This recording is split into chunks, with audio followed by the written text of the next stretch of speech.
Bismillahirrahmanirrahim. Assalamualaikum warahmatullahi wabarakatuh. Waalaikumsalam warahmatullahi wabarakatuh. Innal hamdalillah nahmaduhu wa nasta'inuhu wa nastaghfiruh wa na'udzu billahi min shururi anfusina wa min sayyiati a'malina. Man yahdihillahu fala mudilla lahu wa man yudlil fala hadiya lahu. Ashhadu an la ilaha illallah wahdahu la syarika lahu wa ashhadu anna Muhammadan 'abduhu wa rasuluh sallallahu alaihi wa ala alihi wa ashabihi wa man sara ala nahjihi wa tamassaka bi sunnatihi ila yaumiddin. Amma ba'du, ikhwani fillah wa akhwati fiddin rahimani wa rahimakumullah.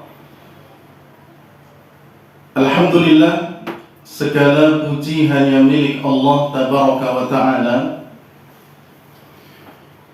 yang masih memberikan kepada kita kesempatan untuk bisa mengisi hari-hari di bulan yang mulia ini, yakni bulan Dzulhijjah, dengan berbagai macam ketaatan, dengan berbagai macam kebaikan. Dan kita berharap ketaatan dan kebaikan yang kita lakukan dilipat gandakan pahalanya oleh Allah tabaraka wa ta'ala. Karena salah satu di antara sebab kenapa bulan-bulan yang Allah sucikan disebut dengan Ashhurul Hurum, yakni bulan-bulan yang dimuliakan atau yang disucikan, karena ibadah di dalamnya dilipat gandakan pahalanya oleh Allah tabaraka wa ta'ala. Salawat serta salam semoga tercurahkan kepada suri tauladan kita Nabi Muhammad sallallahu alaihi wa ala alihi wasallam. Ikhwani fillah wa akhwati fiddin rahimani wa rahimakumullah. Pada kesempatan pagi hari ini dan juga masih berada pada suasana Hari Raya Idul Adha, kita akan bersama-sama meneladani sebuah keluarga dari keluarga yang sangat istimewa, keluarga dari Nabi kita, Nabi Ibrahim alaihissalam. Keluarga yang penuh dengan ketaatan, keluarga yang penuh dengan ujian. Demikian pula keluarga yang penuh dengan keutamaan dari Allah tabaraka wa ta'ala yang diberikan kepada mereka. Oleh karenanya nanti akan ada beberapa poin yang akan kita sampaikan, dan mudah-mudahan poin-poin tersebut bisa membantu antum untuk bisa merangkum apa yang kita sampaikan. Poin yang pertama, kita akan melihat nasab dan kelahiran Nabi Ibrahim alaihissalam. Ya, poin yang pertama, kita akan mempelajari nasab dan kelahiran Nabi Ibrahim alaihissalam.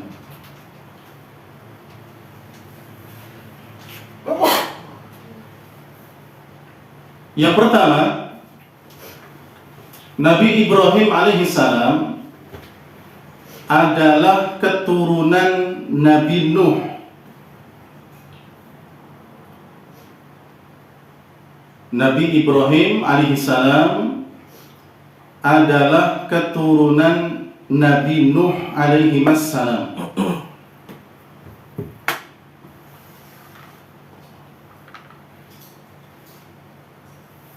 Jadi kalau diurutkan nasab beliau, maka sampai kepada Nabi Nuh,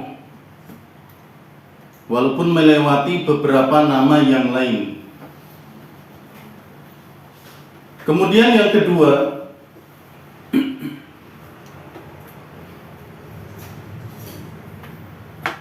Nabi Nuh alaihi salam lahir di suatu daerah namanya Babil, atau sekarang kita kenal dengan Babilonia. Kalau dahulu disebut dengan Babil, dan sekarang daerah ini masuk ke negara Irak. Ya, Babil atau Babilonia ini masuk ke negara Irak.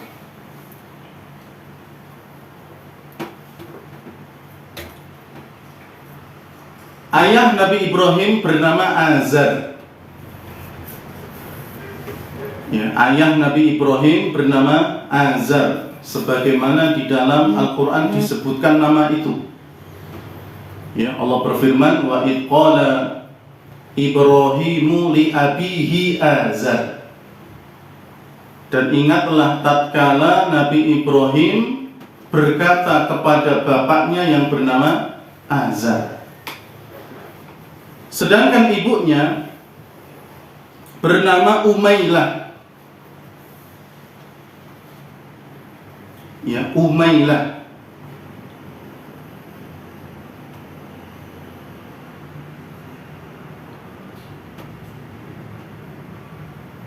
Dan beliau memiliki dua saudara. Ini poin berikutnya.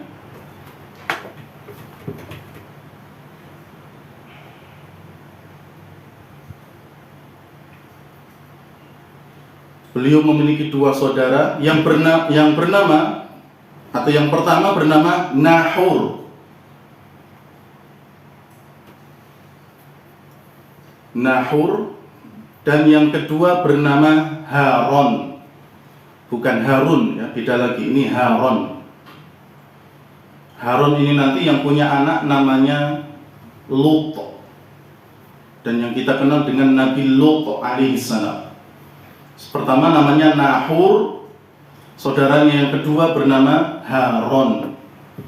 Ya, Haron ini nanti yang menjadi bapaknya Nabi Lut alaihissalam. Jadi beliau ini tiga bersaudara dari bapak yang sama, yaitu Azar, dan ibu mereka bernama Umailah. Jadi Azar ini kalau diurutkan nasabnya juga sampai kepada Nabi Nuh, dan ibunya Nabi Ibrahim kalau diurutkan nasabnya juga sampai kepada Nabi Nuh alaihissalam. Itu terkait dengan nasab dan kelahiran Nabi Ibrahim alaihissalam. Sekarang kita masuk pada poin yang kedua, terkait dengan keistimewaan Nabi Ibrahim. Keistimewaan Nabi Ibrahim alaihissalam. Yang pertama, beliau bergelar Khalilullah.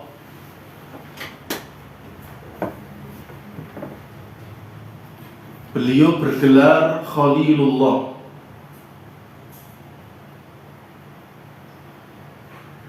Yang artinya kekasih Allah.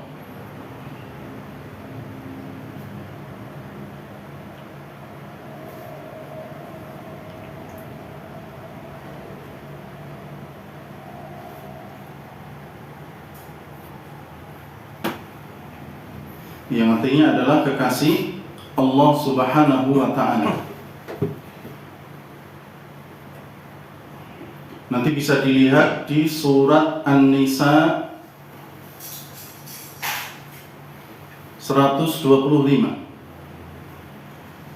Surat An-Nisa 125.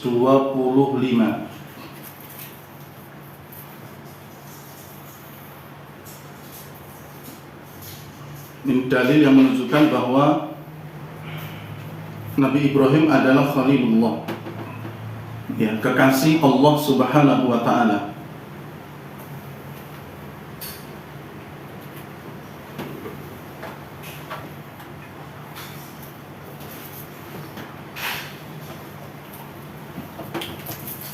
Dan ini juga sebagaimana yang Nabi SAW sebutkan dalam hadisnya, bahwa Allah telah menjadikan aku Khalilullah sebagaimana Allah menjadikan Ibrahim juga Khalilullah. Jadi yang bersandang atau bergelar Khalilullah hanya dua orang, yaitu Nabi Ibrahim alaihissalam dan juga Nabi kita Muhammad sallallahu alaihi wasallam. Kenapa Nabi Ibrahim disebut dengan Khalilullah? Karena saking patuhnya beliau kepada Allah Subhanahu wa ta'ala. Jadi apa yang Allah perintahkan, sekalipun harus mengorbankan harta dan nyawa, bahkan keluarga, akan dilakukan oleh Nabi Ibrahim alaihissalam. Ya, semua perintah Allah dilaksanakan oleh Nabi Ibrahim alaihissalam. Oleh karenanya, dengan sebab ini beliau dijuluki dengan Khalilullah. Nabi Ibrahim diperintahkan oleh Allah untuk berkhitan, beliau laksanakan. Nabi Ibrahim diperintahkan untuk berhijrah dari negeri Haran menuju Mekah, yang harus memisahkan mereka dengan Hajar dan juga Ismail.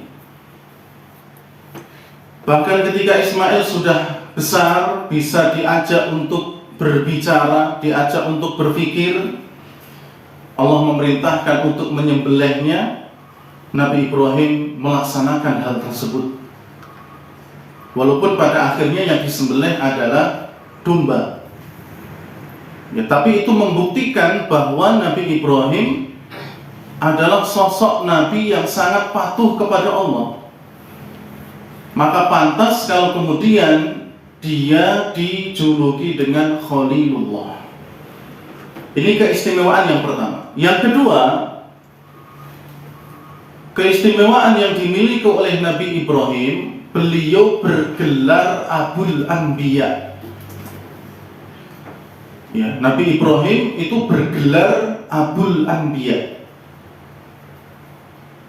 yang memiliki arti bapaknya seluruh nabi.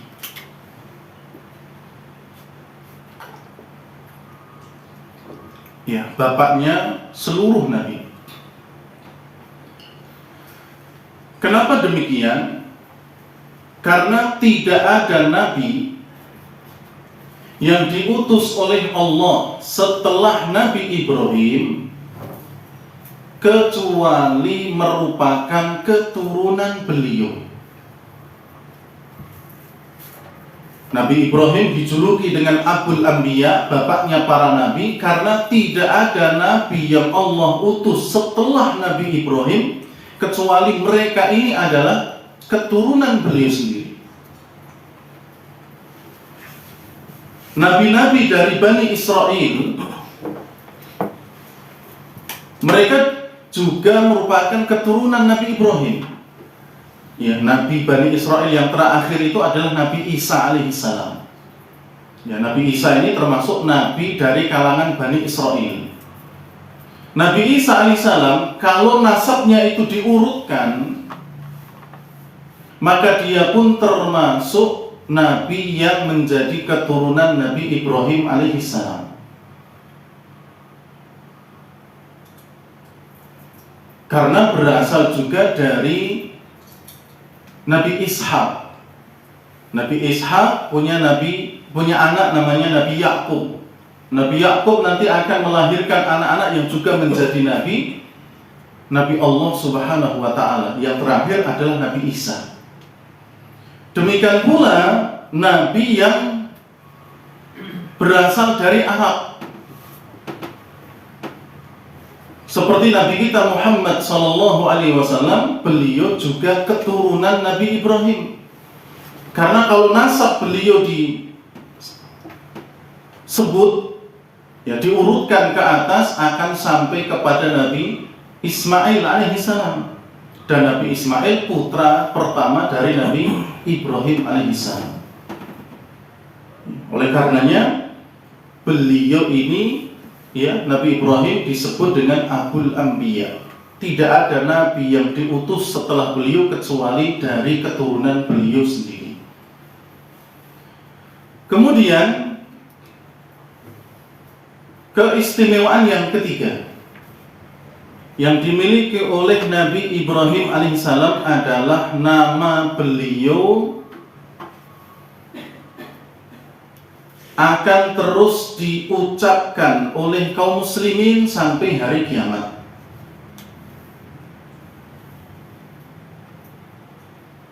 Ya, nama beliau akan terus dikenang, diucapkan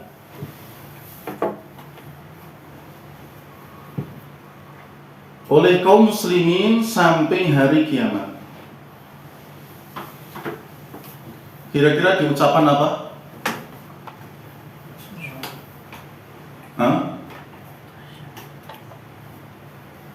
Di ucapan sholawat. Setiap kali kita sholat, di tahiyat terakhir kita selalu mengucapkan sholawat namanya Ibrahimiyah. Sholawat Ibrahimiyah. Allahumma sholli ala Muhammad wa ala ali Muhammad kama shallaita ala Ibrahim wa ala ali Ibrahim innaka Hamidum Majid wa barik ala Muhammad wa ala ali Muhammad kama barakta ala Ibrahim wa ala ali Ibrahim innaka Hamidum Majid. Itu namanya sholawat Ibrahimiyah namanya. Dan ini adalah sholawat yang paling afdol kata para ulama. Ya, sholawat yang paling lengkap, paling afdol adalah sholawat Ibrahimiyah. Dan itu akan dibaca terus oleh kaum muslimin dalam sholat mereka sampai nanti hari kiamat, sampai sholat itu sudah tidak lagi ditegakkan. Dan ini menunjukkan keistimewaan Nabi Ibrahim. Padahal nabi-nabi selain Nabi Ibrahim banyak. Ya. Bisa saja Allahumma sholli ala Muhammad wa ala ali Muhammad kama shallaita ala Dawud, kama shallaita ala Musa, kama shallaita ala Isa. Ya, bisa saja. Tapi yang dipilih adalah Nabi Ibrahim alaihissalam. Ya, ini menunjukkan keistimewaan yang dimiliki oleh Nabi Ibrahim alaihissalam. Kemudian yang selanjutnya dari keistimewaan Nabi Ibrahim, beliau merupakan manusia pertama yang akan dipakaikan pakaian pada hari kiamat. Ya, manusia pertama yang akan memakai pakaian pada hari kiamat.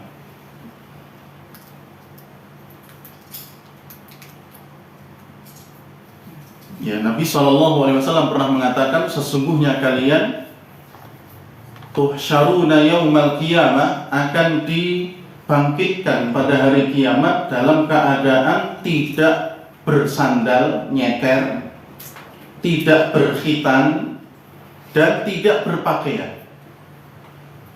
Ya, jadi kita akan dikumpulkan oleh Allah di padang mahsyar itu sebagaimana ketika kita dilahirkan oleh ibu kita. Ya, tidak memakai sendal, kan nggak ada ceritanya bayi lahir membawa sendal, kan nggak ada. Ya, atau bayi lahir sudah pakai baju, juga tidak ada. Atau berkhitan. Ya, kalaupun ada itu sedikit dan bisa jadi balik lagi. Hanya karena kalau laki-laki itu hanya ya sementara saja. Seperti anak saya yang pertama, ya, itu lahir dalam keadaan seperti sudah dikhitan. Ya, tapi gedenya ya balik lagi, akhirnya khitan lagi. Ya, kalaupun itu terjadi mungkin sedikit, tapi umumnya mereka dalam keadaan belum dikhitan. Wa awwalu man yuksa 'alal khalqi Ibrahim alaihissalam atau kama qala. Lalu kemudian Nabi SAW mengatakan, dan orang manusia pertama kali yang akan dipakaikan pakaian oleh Allah pada hari kiamat adalah Nabi Ibrahim alaihissalam. Dan ini juga menunjukkan akan keutamaan beliau. Faedah yang atau keistimewaan yang lainnya terkait dengan Nabi Ibrahim alaihissalam adalah banyaknya pujian Allah di dalam Al-Quran. Ya, banyaknya pujian Allah kepada beliau di dalam Al-Quran.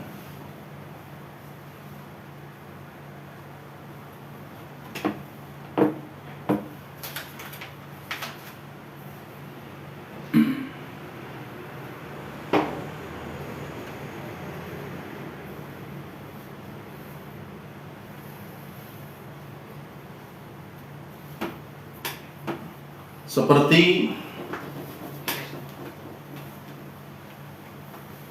beliau lolos dari ujian-ujian Allah. Ya, nanti bisa dilihat dalam surat Al-Baqarah 124.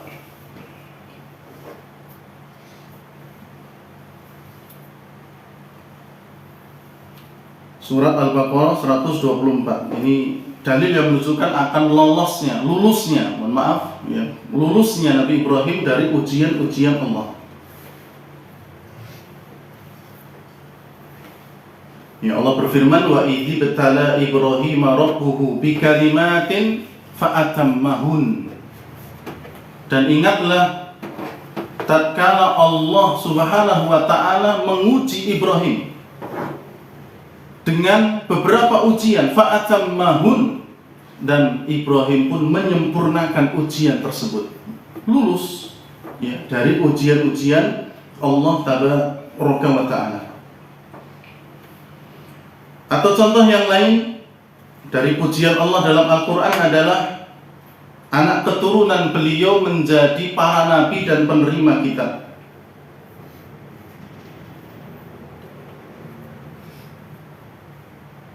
Ya, bisa dilihat dalam surat Al-Ankabut ayat 27.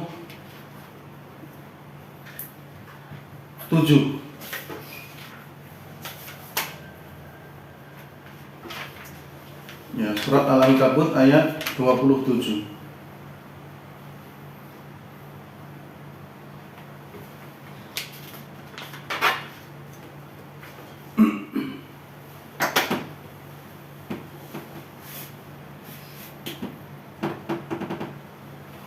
Demikian pula dalam contoh yang lain, bahwa beliau ini adalah seorang muslim yang menjauh dari kesyirikan. Ya, seorang muslim yang menjauh dari kesyirikan. Ya, surat Ali Imran ayat 67. Makana Ibrahim Yahudiyan wala Nasraniyan walakin kana hanifan muslima wa makana minal musyrikin. Ibrahim adalah seorang muslim yang hanifan, condong kepada tauhid dan menjauh dari kesyirikan. Dan beliau bukan seorang Yahudi, bukan pula seorang Nasrani. Makana Ibrahimu Yahudiyan, Ibrahim itu bukan Yahudi, wala Nasraniyan, juga bukan seorang Nasrani ya. Walakin kana hanifan muslima, tapi Ibrahim itu adalah seorang muslim yang condong kepada tauhid ya, jauh dari kesyirikan. Wa makana minal musyrikin, makanya dia bukan termasuk orang yang musyrik ya. Dan contoh-contoh yang lain masih banyak terkait dengan ya pujian Allah kepada Nabi Ibrahim alaihissalam yang dicantumkan di dalam Al-Quran. Sekarang kita akan masuk kepada poin yang ketiga yang menjadi pembahasan paling inti pada kesempatan kali ini, yaitu contoh keteladanan keluarga Nabi Ibrahim alaihissalam.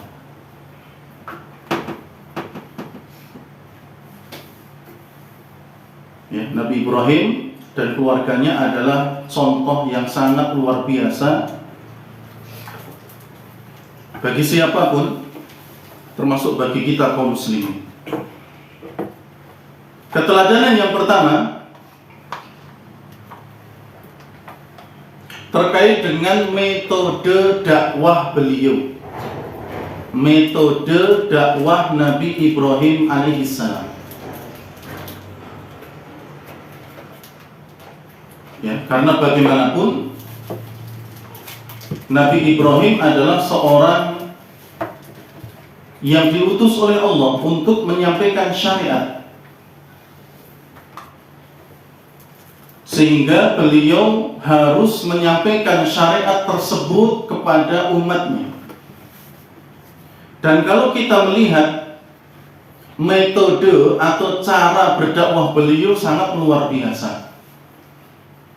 Sehingga di antara metode beliau adalah pertama berilmu.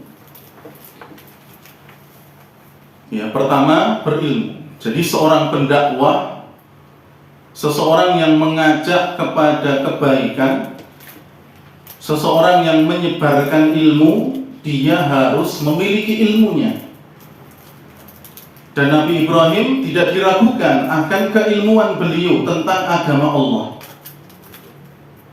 Ya, karena seorang nabi tidak mungkin Allah memilih kok nabi tapi tidak berilmu. Itu sangat-sangat mustahil. Ya, ada nabi kok tidak berilmu. Semua nabi yang Allah pilih berilmu. Ya, mereka membawa syariat Allah Subhanahu wa ta'ala. Dan sekali lagi, orang yang berdakwah, orang yang menyebarkan ilmu, bahkan yang mengajak kepada kebaikan harus memiliki ilmu. Ya, dan orang yang menyampaikan ilmu yang harus sesuai dengan ilmu yang dia miliki. Kita mengajak keluarga kita sholat, ya kita juga harus sholat, artinya punya ilmu tentang sholat. Mengajak kepada kebaikan yang lain seperti menuntut ilmu, kita juga harus punya dasar dari ilmu tentang menuntut ilmu. Ya, keutamaan menuntut ilmu, kewajiban menuntut ilmu itu minimal sudah diketahui. Kemudian kita mengajak orang lain. Demikian pula masalah ya yang lain harus berilmu. Ada sebuah pepatah, dan ini bukan hadis, yang mengatakan bahwa man arada dunya fa alaihi bil ilmi. Barang siapa yang menginginkan dunia, maka dia harus berilmu. Ya, urusan dunia, bisnis seperti antum, ya, itu juga harus punya ilmunya. Jadi tukang bengkel juga harus ada ilmunya. Ya, karena kalau tidak ada ilmunya, maka tentu tidak bisa melakukan perbuatan tersebut. Bahkan memasak pun ada ilmunya. Ya, nguliti kambing pun ada ilmunya. Bikin snack seperti ini ada ilmunya. Makanya man arada dunya fa alaihi bil ilmi. Siapa yang ingin dunia, hidup baik di dunia, dia harus punya ilmu. Bertani ada ilmunya. Profesi apapun semuanya harus ada ilmunya. Wa man arada al-akhirah fa alaihi bil ilmi. Dan siapa yang menginginkan kehidupan baik di akhirat, dia pun juga harus punya ilmunya. Wa man aradahuma fa alaihi bil ilmi. Dan barang siapa yang menginginkan keduanya, hidup bahagia dunia dan akhirat, juga harus ada ilmunya.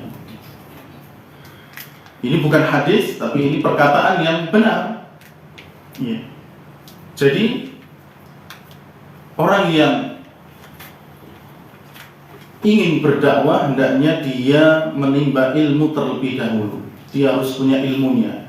Lalu kemudian dia mendakwahkan ilmu yang sudah dia dapatkan. Karena faqidus syai' la yu'ti. Orang yang tidak punya apa-apa ya tidak bisa memberi. Ya, orang yang tidak memiliki ilmu tentu tidak bisa memberikan ilmunya.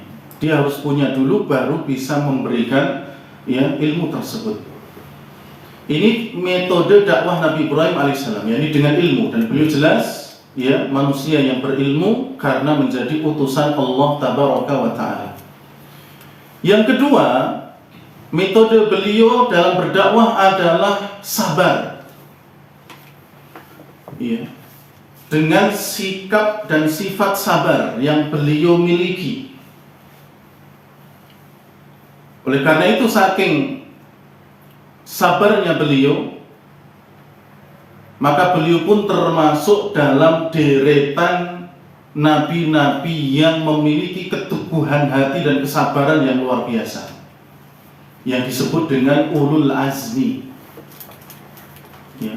Dari para rasul yang Allah utus ada ulul azmi ya, mereka adalah nabi-nabi yang terpilih ya, karena keteguhan dan kesabaran mereka di dalam berdakwah ya. Ada Nabi Isa, ada Nabi Nuh, ada Nabi Musa, ada Nabi Ibrahim, ada pula Nabi kita Muhammad sallallahu alaihi wa ala alihi wasallam, yang bisa disingkat dengan minim ya. Muhammad, Isa, Nuh, kemudian Ibrahim dan Musa ya, disingkat dengan minim. Itu adalah Rasul Ulul Azmi yang keteguhannya sangat luar biasa. Dan Nabi Ibrahim terlihat kesabaran beliau ketika berdakwah ya. Orang yang pertama kali beliau dakwai adalah bapak beliau sendiri, yaitu Azar ya. Beliau dakwai karena memang dialah yang pantas untuk didakwai pertama kali. Tapi beliau bersabar karena di sana juga ada penolakan. Ya, bapaknya mengatakan, "Araghibun anta an alihati ya Ibrahim." Wahai Ibrahim, apakah kamu membenci Tuhanku? Ya, apakah kamu membenci sesembahanku? La illam tantahi la arjumannak. Kalau kamu tidak mau berhenti dari berdakwah kepadaku ini, aku akan merajammu ya. Aku akan menghukummu. Wahjurni maliyan. Dan sekarang tinggalkan aku selama-lamanya ya, tinggalkan aku dengan jangka waktu yang panjang. Diusir oleh bapaknya Nabi Ibrahim alaihissalam. Beliau bersabar ketika beliau berdakwah kepada masyarakatnya ya, kepada umatnya yang saat itu ada raja, juga masyarakat yang lain ya. Beliau pada akhirnya juga dihukum ya, beliau ditangkap, disidang, lalu kemudian ditanya, "A'anta fa'alta hadza bi alihatina ya Ibrahim?" Wahai Ibrahim, apakah kamu yang melakukan perbuatan ini kepada Tuhan-Tuhan kami? Jadi saat itu patung-patung ya, sesembahan negeri Babilonia itu sama Nabi Ibrahim dihancurkan. Kemudian disisakan patung yang paling besar. Ya, dihancurkan, kemudian disidang. Lalu kemudian setelah ditangkap, Nabi Ibrahim alaihissalam ditaruh di manjanik ya, pelontar. Karena di lapangan sudah disiapkan api yang begitu besar kobarannya ya. Sampai hawanya itu kalau ada burung terbang di atasnya matang ya, menunjukkan akan kobaran api tersebut sangat besar. Lalu Nabi Ibrahim dalam keadaan pakaiannya dilucuti, ditaruh di pelontar tersebut ya, dalam keadaan pasrah, beliau hanya mengucapkan hasbunallah wa ni'mal wakil. Hasbunallah wa ni'mal wakil. Lalu kemudian dilemparkan. Ya, saat itu binatang-binatang, ya, pepohonan, gunung-gunung bahkan itu mengadu kepada Allah, ya Allah, lihat Ibrahim, dia akan dilemparkan ke dalam api. Di samping Nabi Ibrahim juga ada ada malaikat Jibril alaihissalam yang menawarkan bantuan, tapi ditolak sama Nabi Ibrahim. Nabi Ibrahim hanya mengatakan, kalau bantuanmu wahai Jibril, ya, tidak bisa selamanya, bahkan itu tidak bisa tanpa izin Allah. Sudah, saya akan berpasrah diri saja kepada Allah Tabaraka wa Ta'ala. Ya. Lalu akhirnya beliau hanya mengucapkan doa tadi, Hasbunallah wa ni'mal wakil. Dilemparlah ke dalam api, tapi api sudah diperintahkan oleh Allah untuk menjadi dingin. Ya naru kuni bardan wa salaman ala Ibrahim.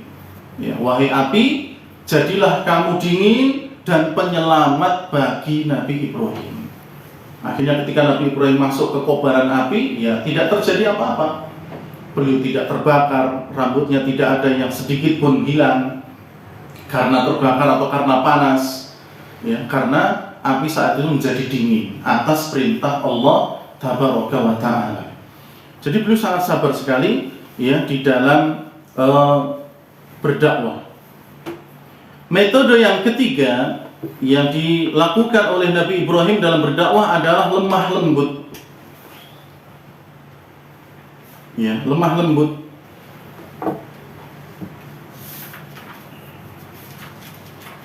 Dan itu terbukti dari ucapan Nabi Ibrahim kepada ayahnya.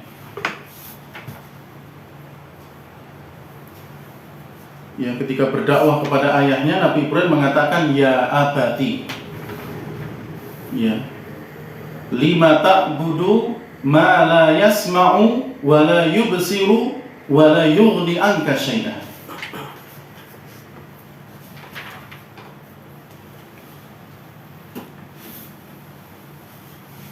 Ya, kalau dalam bahasa Arab, ya abati itu adalah panggilan seorang anak kepada ayahnya dengan, ya, panggilan yang lembut. Ya, berbeda dengan ya abi, ya, wahai bapakku, itu juga sudah lembut, itu sudah baik. Tapi mungkin kalau bahasa Jawanya lebih kromo lagi, itu ya abati. Ya abati, wahai bapakku.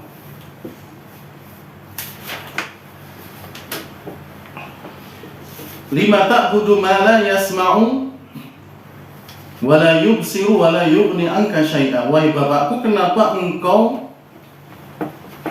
menyembah sesuatu yang tidak bisa mendengar, tidak bisa melihat, bahkan tidak bisa membantumu kalau kamu sedang susah? Ya, beliau menggunakan ya abadi, artinya beliau ketika berdakwah kepada ayahnya itu dalam, ya, sangat lemah lembut sekali. Kok nggak temu-temu? Kayaknya surat Maryam.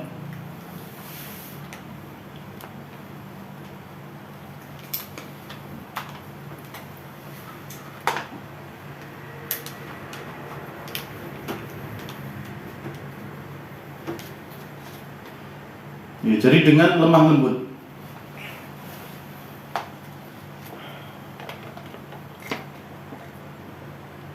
Ya, dengan lemah lembut.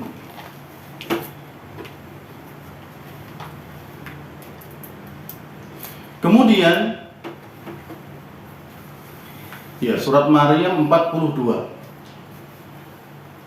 Ya, idh qala li abihi ya abati lima ta'budu ma la yasma'u wa la yubsiru wa la yughni anka syai'an. Dengan lemah lembut, ya, dengan pakai ya abati tadi, ya, ini adalah ucapan yang sangat lembut dalam bahasa Arab. Kemudian metode yang selanjutnya, yang keempat, pendekatan akal. Pendekatan akal. Sama dalilnya di surat Maryam ayat 42 tadi. Ya, ketika mendakwai ayahnya, beliau pakai pendekatan akal. Itu patung itu kan tidak bisa mendengar walaupun punya kuping, tidak bisa melihat walaupun punya mata, apalagi menolong penyembahnya.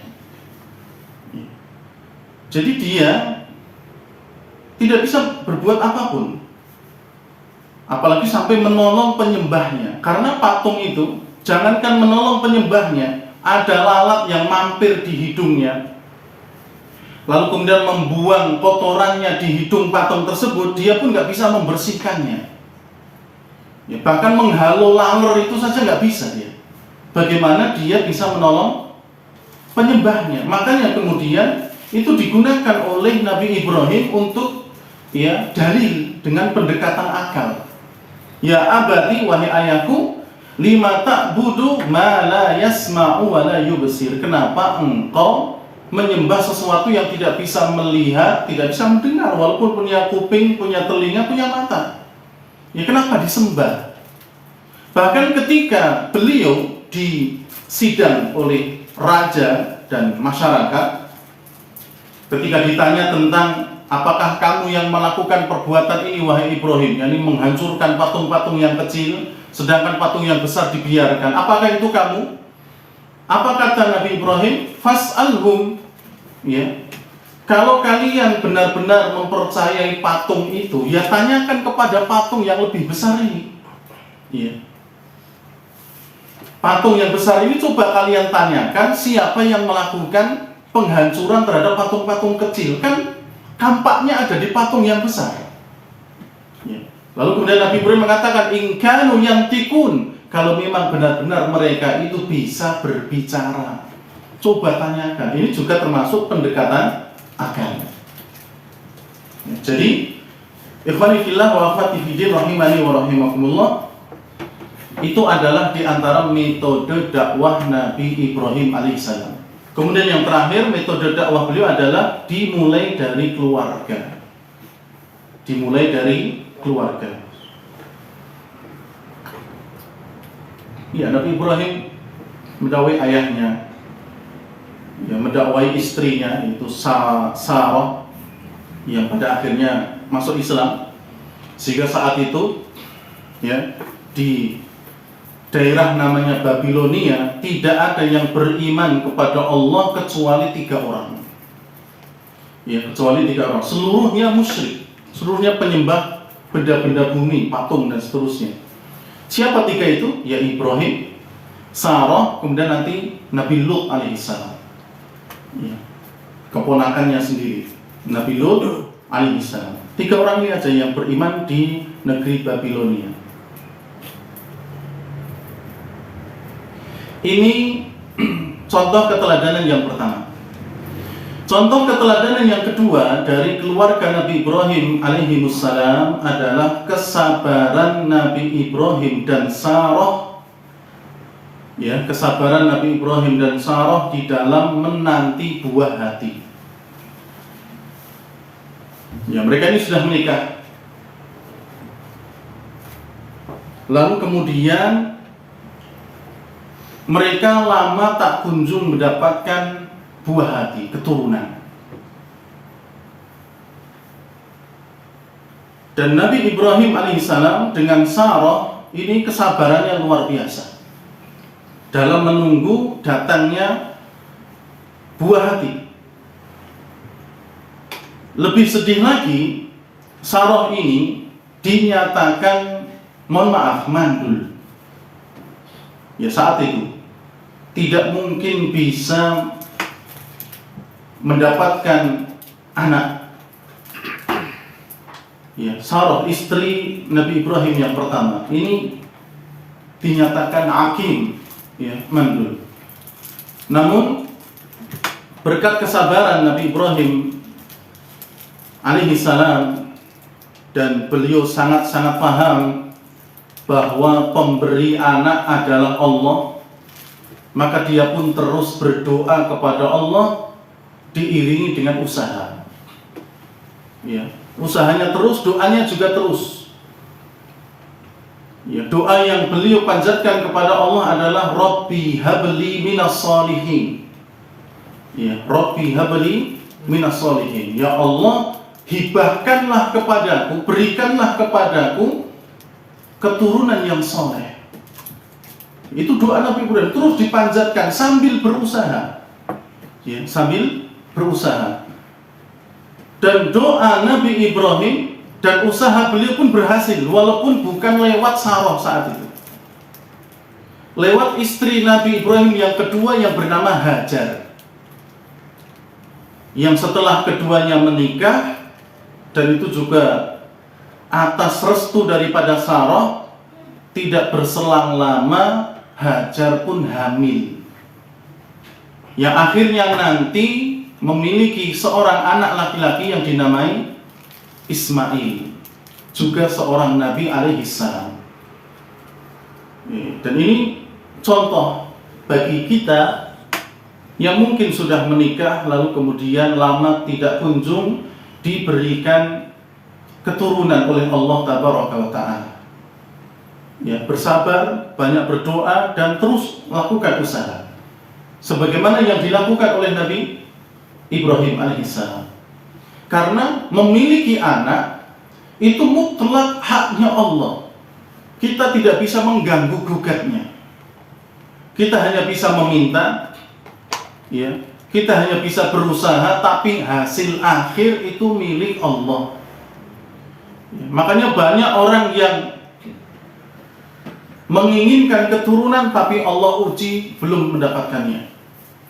Ya, tapi ada juga yang tidak ingin menambah anak, ya akhirnya kebobolan juga. Karena memang itu hak milik mutlak milik Allah Subhanahu wa Ta'ala. Ya, makanya dalam ayat Allah mengatakan apa? Yahabu liman yasha'u inasa wa yahabu liman yasha'u dhukur aw yuzawwijuhum dhukrana wa inasa wa yaj'alu lahum aqima aw kama. Ya. Jadi terkadang Allah memberikan kepada suatu keluarga itu anak keturunan semuanya perempuan. Keluarga yang lain Allah beri semuanya laki-laki. Keluarga yang lain Allah beri anak itu ada yang laki-laki, ada yang perempuan. Tapi terkadang Allah juga menguji suatu keluarga dengan tidak diberikan anak keturunan. Ya, oleh karenanya terus panjatkan doa kepada Allah, lalu kemudian diiringi dengan usaha sebagaimana yang dilakukan oleh Nabi Ibrahim alaihissalam, dan juga dibarengi dengan kesabaran. Akhirnya dapat, ya, walaupun dari istri yang lain, walaupun juga nanti pada akhirnya juga mendapatkan anak dari Sarah. Ya. Kalau tidak salah 13 tahun setelah Ismail lahirlah Ishak dari Sarah, istri yang pertama, yang tadi dinyatakan mandul. Ketika mendapatkan anak Ismail, umur Nabi Ibrahim alaihissalam itu sudah 80 tahun lebih. Ya. Dan ketika lahir Nabi Isa alaihissalam, umurnya juga sudah semakin menua. Bahkan disebutkan ketika lahir Ishak, umur daripada Sarah saat itu sudah 99 tahun. Ya, sudah 99 tahun umurnya Sarah. Ya, radhiyallahu taala anha. Jadi dengan kesabaran, doa dan juga usaha, maka Allah Tabaraka wa Ta'ala akan memberikan, ya, apa yang kita inginkan. Kalaupun akhirnya Allah menakdirkan tidak punya keturunan, maka Allah akan ganti nanti pada, ya, kesempatan yang lain, yaitu di negeri akhirat. Keteladanan yang ketiga yang dapat kita ambil dari keluarga Nabi Ibrahim alaihissalam adalah kekuatan iman Sarah. Ya, kekuatan iman Sarah dan juga sifat-sifat kewanitaannya. Ya. Jadi Sarah ini imannya sangat luar biasa. Walaupun juga tentu namanya wanita, dia punya sifat-sifat kewanitaan. Hal ini dibuktikan, ya, tentang keimanan Sarah yang sangat kuat ketika beliau dan Nabi Ibrahim alaihissalam mampir ke Mesir, yang mana Raja Mesir saat itu memiliki kelainan. Kalau dengan wanita yang statusnya adalah istri orang lain, dia bisa merebutnya. Ya, dia suka merebut istri orang lain. Ya, kalau wanita itu dia sukai. Tapi kalau dengan saudara, ya, maka dia akan menghormatinya. Jadi kalau ada dua orang laki-laki dan perempuan, status mereka ini kakak adik, ya, ini akan dihormati oleh raja tersebut. Bahkan wanitanya tidak akan diambil. Tapi kalau dua orang yang datang ini adalah suami dan istri, kemudian rajanya ternyata suka dengan istri orang tersebut, dia akan merebutnya. Ya, dia akan merebutnya. Ini raja yang zalim, raja yang sangat tidak memiliki adab, ya, dari Raja Mesir saat itu. Oleh karenanya Nabi Ibrahim alaihissalam sebelum masuk ke daerah tersebut sudah berpesan kepada Sarah, wahai Sarah, di muka bumi ini tidak ada yang beriman kecuali aku dan kamu. Ya. Dan nanti kalau kamu ditanya, kamu ini siapa? Ya, dengan aku, ya, kamu punya hubungan dengan aku itu apa? Katakan aku adalah saudarinya Ibrahim. Ya, saudari seiman maksudnya. Ya, saudari seiman maksudnya. Tapi saat itu jamaah dirahmati oleh Allah, akhirnya Sarah dihadapkan ke sang raja tersebut, dan ternyata sang raja sangat terpesona dengan kecantikan Sarah. Jadi Sarah itu, ya, disebutkan dalam riwayat cantiknya luar biasa. Ya, min ahsanin nas, wanita yang sangat cantik. Ya, siapapun akan tergoda dengan kecantikan Sarah. Bahkan raja tersebut pun, ya, tergoda. Sampai-sampai ketika Sarah ditanya, kamu hubungannya apa dengan Ibrahim? Sarah menjawab, saya saudarinya. Ternyata itu tidak berlaku lagi.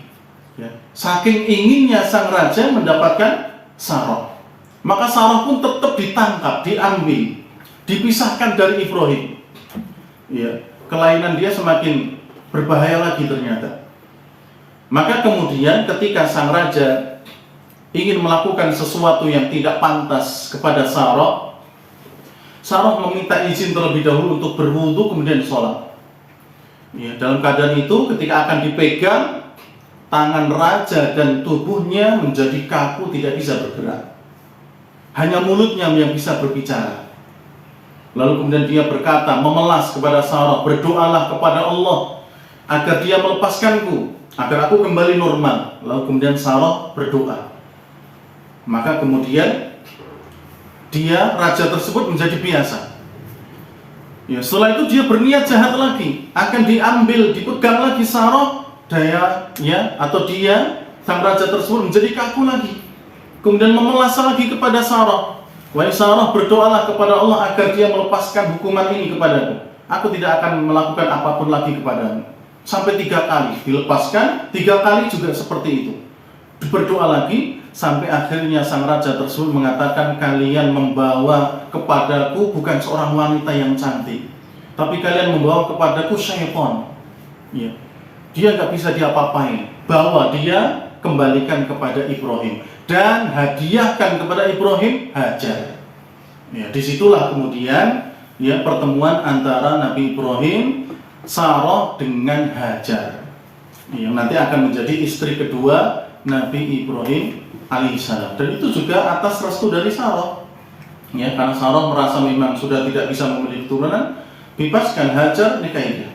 Ya, kemudian dinikahi oleh Nabi Ibrahim dan nanti akan memiliki anak bernama Ismail. Ya, jadi kisah tersebut menunjukkan keimanan Sarah yang sangat luar biasa.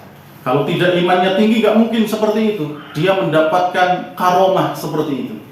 Ya. Ini menunjukkan keimanan dia kepada Allah sangat kuat. Tapi sekalipun demikian, namanya wanita, maka dia pun tetap memiliki sifat-sifat kewanitaan. Walaupun imannya tinggi, kalau wanita, ya tetap wanita. ya, ada manja-manjanya, ada cemburu-cemburunya, ya.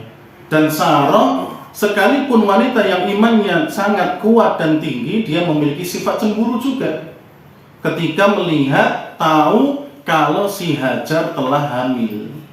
Ya, bayangkan perasaan Sarah saat itu. Ya, dengan Ibrahim lama tidak mendapatkan keturunan, Ibrahim nikah dengan Hajar tidak lama mendapatkan keturunan, Hajar hamil. Tentu ya kecemburuannya sangat luar biasa. Oleh karena itu dia meminta supaya dipisahkan dengan Hajar. Ya, makanya keteladanan yang berikutnya, yang keempat adalah keteguhan dan kepasrahan Nabi Ibrahim dan Hajar saat mereka berpisah.